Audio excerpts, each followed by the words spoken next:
ಸ್ಪರ್ಧಾತ್ಮಕ ಪರೀಕ್ಷೆಗಳಲ್ಲಿ ಗೆಲುವು ಬೇಕಾ? ಹಾಗಾದ್ರೆ ಕೇಳಿ ರಾಕುಂಪಿ ಫೌಂಡೇಶನ್ ಮತ್ತು ರಾಯಣ್ಣ ಶಿಕ್ಷಣ ಸಂಸ್ಥೆಯ ಧನುಷ್ ಕೋಚಿಂಗ್ ಕ್ಲಾಸಸ್. ಇಲ್ಲಿ ನಿಮ್ಗೆ ಸ್ಪರ್ಧಾತ್ಮಕ ಪರೀಕ್ಷೆಗಳಾದ ಸೈನಿಕ, ಕಿತ್ತೂರು, ನವೋದಯ, RMS, ಮೊರಾರ್ಜಿ ವಿಶೇಷ ಹಾಗೂ ವ್ಯವಸ್ಥಿತ ತರಬೇತಿ ನೀಡಲಾಗುತ್ತದೆ. 3, 4, 5 ತರಗತಿಗೆ ಗಣಿತ, ಇಂಗ್ಲಿಷ್, IQ ಮತ್ತು GKಗೆ ವ್ಯವಸ್ಥಿತ ತರಬೇತಿ ಕೊಡಲಾಗುತ್ತದೆ.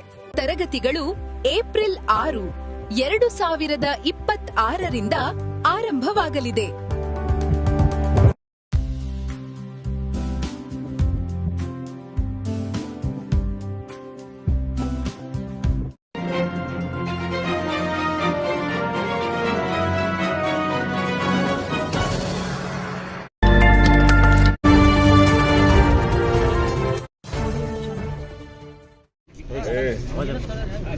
ನಾಳೆ ಅಲ್ಲ ನಾಳಿದ್ದು ನಾನು HK ಪಾಟೀಲು, MB ಪಾಟೀಲು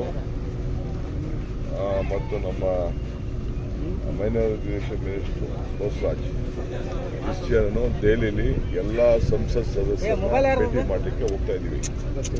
ಕರ್ನಾಟಕ ಭವನದಲ್ಲಿ ಮಂಗಳವಾರ ಸಾಯಂಕಾಲ 6 ಗಂಟೆಗೆ ಒಂದು ಸಭೆಯನ್ನು ಕರೆದಿದ್ದೀವಿ. ನಾವೇನು ಅವಾರ್ಡ್ ಮಾಡಿದ್ದೀವಿ, ಈ ಅವಾರ್ಡ್ ಮಾಡಿದ್ದನ್ನು ವಿರೋಧಿಸಿ ಅವಾರ್ಡ್ ಮಾಡಬಾರ್ದು, ಲ್ಯಾಂಡ್ ಅಕ್ವಿಷನ್ ಮಾಡಬಾರ್ದು ಅಂಥೇಳಿ ಈಗಾಗಲೇ ಆಂಧ್ರ ಪ್ರದೇಶದವರು ಕೇಂದ್ರ ಸರ್ಕಾರಕ್ಕೆ ಒಂದು ಮನವಿಯನ್ನು ಸಲ್ಲಿಸಿದ್ದಾರೆ.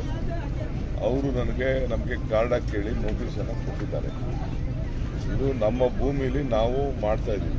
ಈಗಾಗಲೇ ಸುಮಾರು 26,000 ಕೋಟಿ ರೂಪಾಯಿ ಕೂಡ ಈಗಾಗಲೇ ಏನು ಎತ್ತರ ಆಗುವಂಥ ಜಾಗಕ್ಕೆ ಈಗಾಗಲೇ ಕೆಲಸಗಳನ್ನು ಕೂಡ ಕಾಮಗಾರಿಗಳನ್ನು ಪ್ರಾರಂಭ ಮಾಡಿದ್ದೇವೆ. ಅದು ನಾವೇನಿಗೇನು ಎತ್ತರಿಸ್ತಾ ಇಲ್ಲ, ಆದರೆ ನಾವು ಸಿದ್ಧತೆ ಮಾಡಿಕೊಳ್ತಾ ಇದ್ದೇವೆ. 2010ರಲ್ಲಿ ಆದಂಥ ಆದೇಶ ನಮ್ಮ ಮೂಲಭೂತದ ಹಕ್ಕು.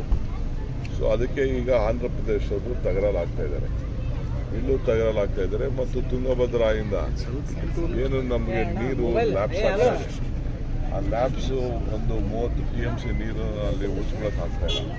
ಅದಕ್ಕೆ ಆಲ್ಟರ್ನೇಟಿವ್ ಏನು ಅಂತ ನಾವು ಯೋಚನೆ ಮಾಡಿದ್ರೆ ಅದಕ್ಕೂ ಕೂಡ ಅವರು ಸಹಕಾರ ಕೊಡ್ತಾರೆ. ಇಂಥ ಎಲ್ಲ ಅನೇಕ ವಿಚಾರಗಳನ್ನು ಚರ್ಚೆ ಮಾಡಲಿಕ್ಕೆ ಕೇಂದ್ರ ಸರ್ಕಾರದ ಒತ್ತಡ ಇರಲಿಕ್ಕೆ ನಮ್ಮ MPಗಳಿಗೆ ನಾವು ಮನವಿ ಮಾಡಲಿಕ್ಕೆ ಹೋಗ್ತಾ ಇದ್ದೀವಿ. ಮಂಗಳವಾರ. ಸ್ಪರ್ಧಾತ್ಮಕ ಪರೀಕ್ಷೆಗಳಲ್ಲಿ ಗೆಲುವು ಬೇಕಾ? ಹಾಗಾದ್ರೆ ಕೇಳಿ ರಾಕುಂಪಿ ಫೌಂಡೇಶನ್ ಮತ್ತು ರಾಯಣ್ಣ ಶಿಕ್ಷಣ ಸಂಸ್ಥೆಯ ಧನುಷ್ ಕೋಚಿಂಗ್ ಕ್ಲಾಸಸ್. ಇಲ್ಲಿ ನಿಮ್ಗೆ ಸ್ಪರ್ಧಾತ್ಮಕ ಪರೀಕ್ಷೆಗಳಾದ ಸೈನಿಕ, ಕಿತ್ತೂರು, ನವೋದಯ, RMS, ಮೊರಾರ್ಜಿ ವಿಶೇಷ ಹಾಗೂ ವ್ಯವಸ್ಥಿತ ತರಬೇತಿ ನೀಡಲಾಗುತ್ತದೆ. 3, 4, 5 ತರಗತಿಗೆ ಗಣಿತ, ಇಂಗ್ಲಿಷ್, IQ ಮತ್ತು GKಗೆ ವ್ಯವಸ್ಥಿತ ತರಬೇತಿ ಕೊಡಲಾಗುತ್ತದೆ.